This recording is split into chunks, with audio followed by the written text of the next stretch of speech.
చెప్పాలి. కాబట్టి ఇదేంటంటే బీసీలంతా మళ్ళీ కొత్తగా అసలు బీసీ అనే కాన్సెప్ట్ ఏంటంటే జనరల్ గా ఈ మోస్ట్ బ్యాక్వర్డ్ బీసీలు లో ఇంకేదో ఉన్నాయి ఈ మధ్యకాలం ఇంకా బాగా అట్టడుగులో ఉన్న బీసీలు అనే రకరకాల కాన్సెప్ట్ వచ్చి అంతవరకు వర్కౌట్ ఉంటుంది తప్పితే ఓబీసీ అనే కాన్సెప్ట్ గా జనరల్ గా పక్కకు పోదు. ఎందుకంటే బీహార్ లో చూడండి మీరు కుర్మీలు, నాకు తెలుసు ఆయన నితీష్ కూర్మీలు నితీష్తో ఉంటారు, వాళ్ళు బీసీలే. వాళ్ళు యాదవులు లాలూ ప్రసాద్ యాదవ్తో ఉంటారు. అదే బీసీల్లో కూడా యూనిటీ అలా ఉండదు. బీసీలు అదే రకరకాల కులాల సమాహారం అది, కాబట్టి దానిలో కూడా వాళ్ళు చీలికలు ఉన్నాయి. సో ఇవన్నీ చెప్పలేము. అంటే ఏంటంటే ఇప్పుడు కొంతమంది ఇప్పుడు అల్టిమేట్ గా ఒక మాట ఏంటంటే ఓవరాల్ గా మనకు కనపడేది, నాకు కూడా కొంత అనిపించింది ఒక స్టేజ్ లో 50-50 పరిస్థితి ఇక్కడ, ఫైట్ టగ్ ఆఫ్ వారు. అల్టిమేట్ గా నాకు తెలిసిన దానిలో ఏంటంటే అసంతృప్తి అనేది కూడా చాలా పెద్ద రోల్ ప్లే చేస్తుంది. ఎందుకంటే తీవ్రమైన అసంతృప్తి ఉంది రేవంత్ రెడ్డి ప్రభుత్వం పట్ల. ఈ చుట్టుపక్కల నిన్నటిదాకా ఎలక్షన్ల ముందు కూడా మామూలుగా మాట్లాడుతున్నప్పుడు కదిలిస్తే చాలా తిట్టే పరిస్థితిలో ఉన్నారు గవర్నమెంట్ ని.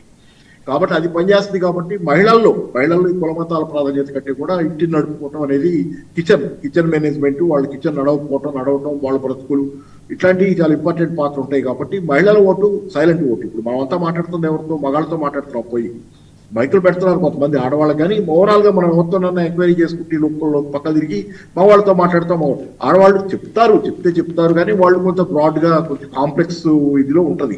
కాబట్టి ఏంటంటే ఓవరాల్ గా నేను అనుకోవటం ఏంటంటే ఒక అబ్సల్యూట్ బ్రహ్మాండమైన మెజారిటీతో టీఆర్ఎస్ వస్తారు అనుకోరు. కానీ నేను చెబుతున్నాను, ఓపెన్ గా చెబుతున్నాను. నా ఉద్దేశంలో అట్లా అవకాశాలు ఉండొచ్చు వాళ్ళకి ఏమన్నా అనేది. అంటే నీకు గెలుస్తారు ఓడిపోతారు నీకు చెప్పాల్సిన అవసరం లేదు. కానీ నా వ్యక్తిగత ఉద్దేశం ఏంటంటే ఇట్లా బ్యాలెన్స్ ఆఫ్ ఫోర్సెస్ చేసుకుంటే అనుకూలత ఇటే ఉండొచ్చు పింక్ పార్టీకి అనేది.